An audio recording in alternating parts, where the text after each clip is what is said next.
So good morning, my friends. Welcome to Daily Videos with me, Pastor Michelle.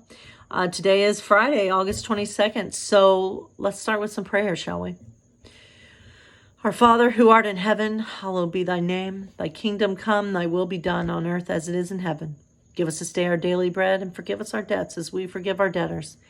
And lead us not into temptation, but deliver us from evil. For thine is the kingdom, and the power, and the glory forever. Amen.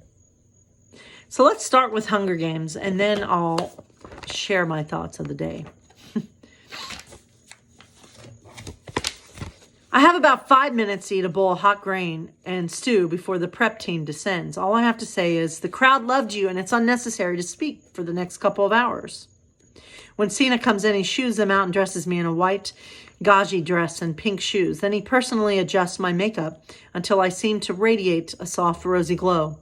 We make idle chit-chat, but I'm afraid to ask him anything of real importance because after the incident with the door, I can't shake the feeling that I'm being watched constantly. The interview takes place right down the hall in the sitting room. A space has been cleared and the love seat has been moved in and surrounded by vases of red and pink roses. There are only a handful of cameras to record the event. No live audience, at least. Caesar Flickerman gives me a warm hug when I come in. Congratulations, Katniss. How are you feeling? Fine, nervous about the interview. Don't be. We're going to have a fabulous time, he says, giving my cheek a reassuring pat. I'm not good at talking about myself. Nothing you say will be wrong. And I think, oh, Caesar, if only that were true. But actually, President Snow may be arranging some sort of accident for me as we speak. Then Peeta's there, looking handsome in red and white, pulling me off to the side. I hardly get to see you. Haymitch seems to be bent on keeping us apart. Haymitch is actually bent on keeping us alive, but there are too many ears listening, so I just say, yes, he's gotten very responsible lately. Well, there's just this, and we go home. Then he can't watch us all the time. I feel sort of a shiver run through me, and there's no time to analyze why, because they're ready for us. We sit somewhat formally on the love seat, but Caesar says, go ahead and curl up next to him if you want. It looked very sweet, so I tuck my feet up, and Peeta pulls me in close to him. Someone counts backward, and just like that, we're being broadcast live to the entire country. Caesar Flickerman is wonderful, teasing, joking, getting choked up when the occasion presents itself.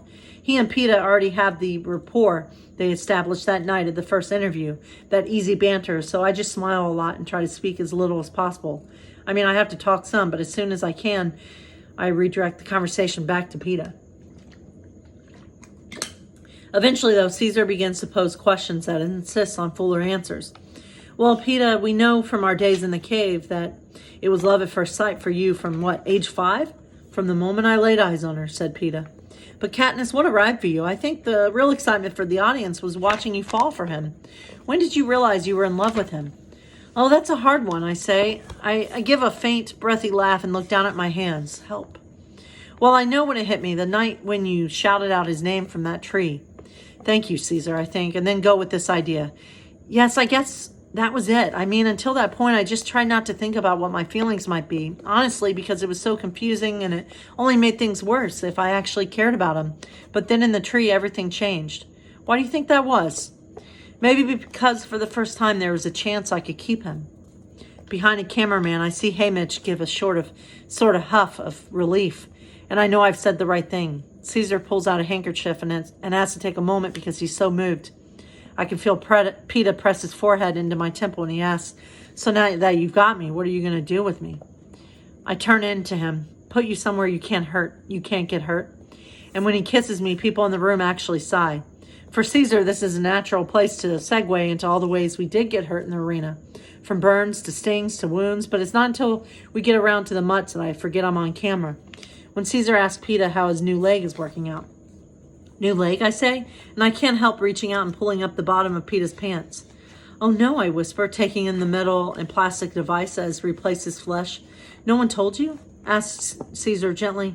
I shake my head. I haven't had the chance, says Peeta with a slight shrug. It's my fault because I used that tourniquet. Yes, it's your fault. I'm alive. He's right, says Caesar.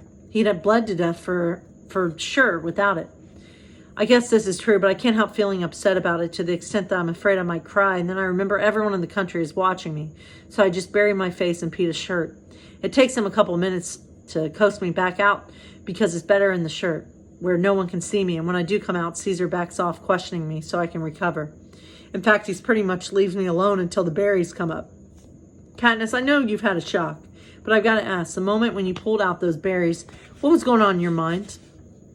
I take a long pause before I answer, trying to collect my thoughts. This is a crucial moment where I either challenged the Capitol or went so crazy at the idea of losing PETA that I can't be held responsible for my actions. It seems to call for a big dramatic speech, but all I get out is one inaudible sentence. I don't know. I just couldn't bear the thought of being without him. All right.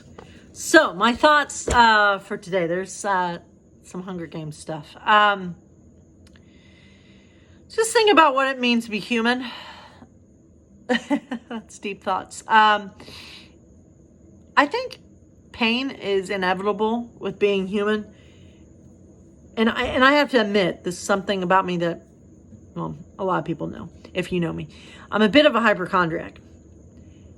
Whenever I get pain, I want to look it up on WebMD. One of the worst places to look things up. But I'm just starting to realize that pain in your body, when I wake up in the morning, sometimes my back hurts, and I'm like, maybe that's just part of being human and getting older.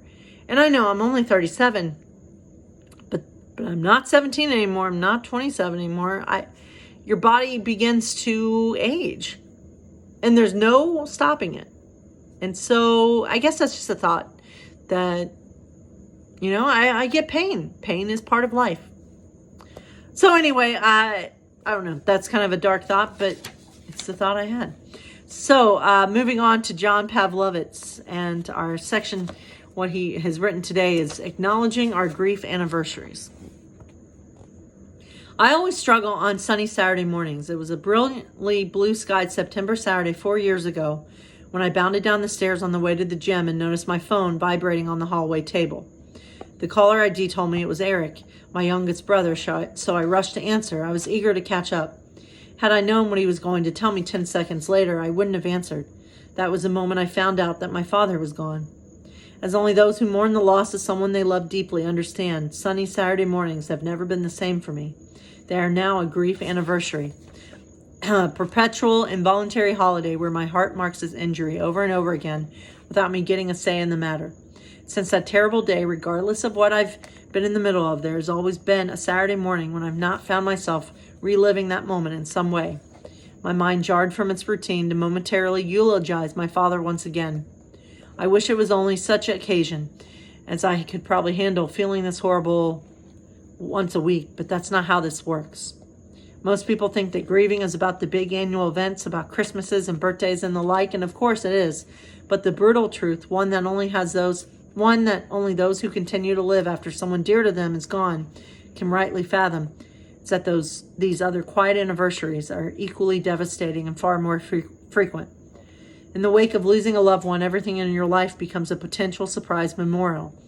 Out of nowhere, you are broadsided by days of the week or times of day or numbers on the calendar or songs that were playing or cologne you were wearing or the feel of the grass beneath your knees as you fell at the news.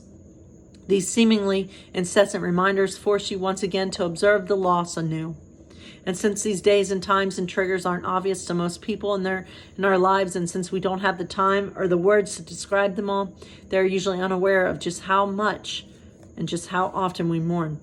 Even those who are closest to us and care for us greatly remain largely oblivious to our reoccurring sadness. Our grief can feel like a very lonely journey, it is in many ways because it is specific to us and to the one we lost. It is customized but hidden wound. I've tried to remember this because it helps me realize that most people I encounter every day are doing this continual memorializing of someone they love too. Like me, they have these constant pinpricks to the heart they are experiencing at any given moment. Like me, they could be internally reeling for what seems to be no apparent reason. This very ordinary day for me could be a day of extraordinary mourning for them. When someone you love deeply dies, the calendar of your life is altered forever. It gets divided into the time before and the time after that moment. I'll probably never have another uninterrupted sunny Saturday morning again. My mind will likely always find a way of marking the occasion and reminding me once more that normal is a very relative term now. In this way, each moment is another chance to grieve my father, another potential opportunity to measure the depth of my love for him by the level of my loss and his absence. Today, for a million reasons, you might very well find yourself observing the absence of someone you miss dearly. And though it will be a rather uneventful day to the world around you, it will be a national day of mourning in the center of your own aching heart. Please know that you're not alone, dear friend. I acknowledge the pain within you, and I observe this day with you. Peace on this grief anniversary. Be encouraged. And so, be encouraged, my friends, by those words. And God bless you all.